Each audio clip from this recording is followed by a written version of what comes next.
I'm Master Saturn. Thank you for joining me for another BDSM United podcast. A trigger is an action, a word, an emotion, a smell, or other noun that causes a negative, often flashback style feeling in a person.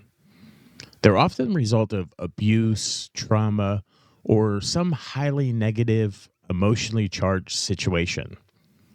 Now, triggers can happen anywhere and anytime, which is what makes them so terrifying. The reason why we're talking about triggers is we're trying to establish what you should do if your partner gets triggered. Now, in the vetting process, it's common to tell people of your mental health status and to share any of the things that you may know that are triggers, but you don't always know what is going to trigger you if you've had trauma in your past. And we've all had different amounts and types of trauma or traumatic experiences in our life. And so in a relationship, and especially in a BDSM, like a power exchange, or when we're doing kinky play, when we're incorporating things like objectification, degrading, impact, pain, all kinds of different things, and really heightened emotions, though that is a hotbed for potential triggers. What you need to remember about triggers is that, like the urge to eat a whole cake and marathon watch Gilmore Girls, they may lie dormant for days, weeks, months, and years at a time. That's a little bit of humor there. There may be little to no warning. In fact, you may be laughing, watching a movie, discussing bills, or other mundane activity when wham, your partner is triggered. You may not realize it just yet. You may be confused at first by their change in behavior. You may ask, what the hell is wrong with them? Or get over it and help me put these groceries away. So what can you do? Well, if it appears that your partner's triggered, or if your partner is acting like they are triggered or acting out of the ordinary, try some of these statements. How are you feeling? Can I do something to help? Can I get you anything like tea or your fuzzy blanket? You want to show that you care and that you're invested in your partner's well-being.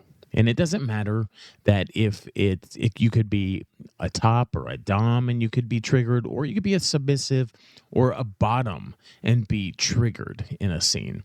It's important that when you see someone's triggered, or when something happens like that, that the other partner safe words, or if you're not doing something like that where you would safe word, you just stop what you're doing. The kinky activity, stop for a moment. You go to a yellow, and you do a mental checkup or a wellness check, and you see, is there something I can help you with? Can I get you anything? You want to show that you care, and like I said, that you're invested in your partner's well-being. They're experiencing a wide variety of emotions that may have nothing to do with you, but suddenly these emotions are unleashed with the force of a ton of bricks. Your partner's beginning a physiological and emotional journey that may take hours or even days to recover from. They may be experiencing symptoms like increased heartbeat, increased blood pressure, extreme temperatures like the chills and shakes, or sweating, or feeling like they have a fever, mood swings and less than rational thoughts, fear, panic, anxiety, generalized feeling of just not being safe, or something just isn't right here. Maybe some type of paranoia, increased movement, pacing, rocking, fidgeting, especially if it's out of the ordinary, a change in vocal tone, speed, and volume, anger, fear, or other negative acting emotions that are directed at you. Know that this experience is unlikely to be about you, so don't take it personally, but about an event in their past. You may know what that is, You may not. They may be able to verbalize it, they may not. Understanding the emotion your partner's feeling, such as anger, fear, or anxiety, will help you better bring them back to a safe place.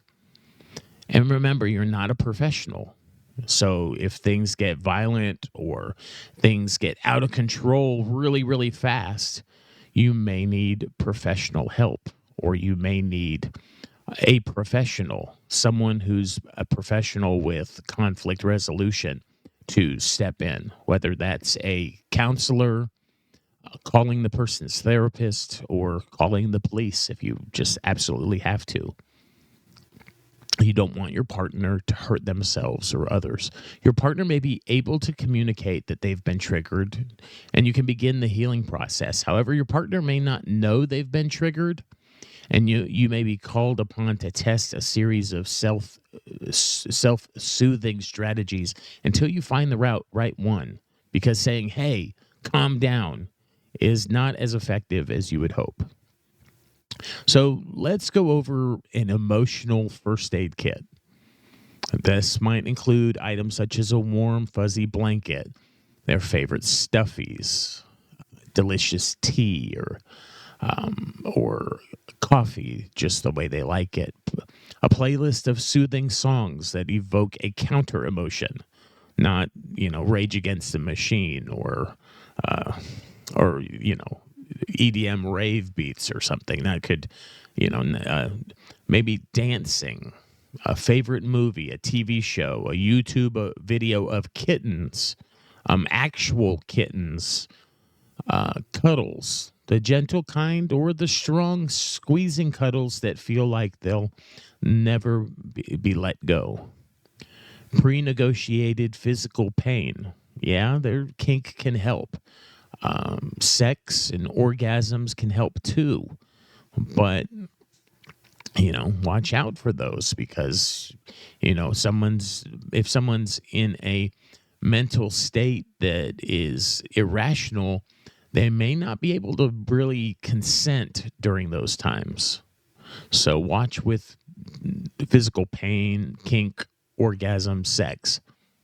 Pre-written notes from family and loved ones, aromatherapy, something like lavender, sandalwood, cedar, favorite smells, the smell of coffee, baking bread, vanilla, whatever it is.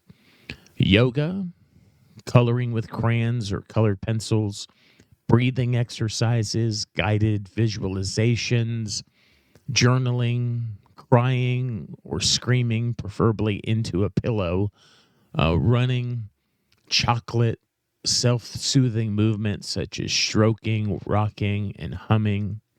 But you want to watch out for self-harm activities, things like cutting or bruising, banging their head. You don't want anything like that.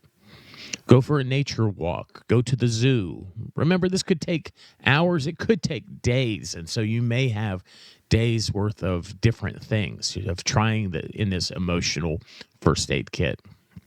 Crunchy foods, sensory, focus on a single object, positive self-talk or affirmations.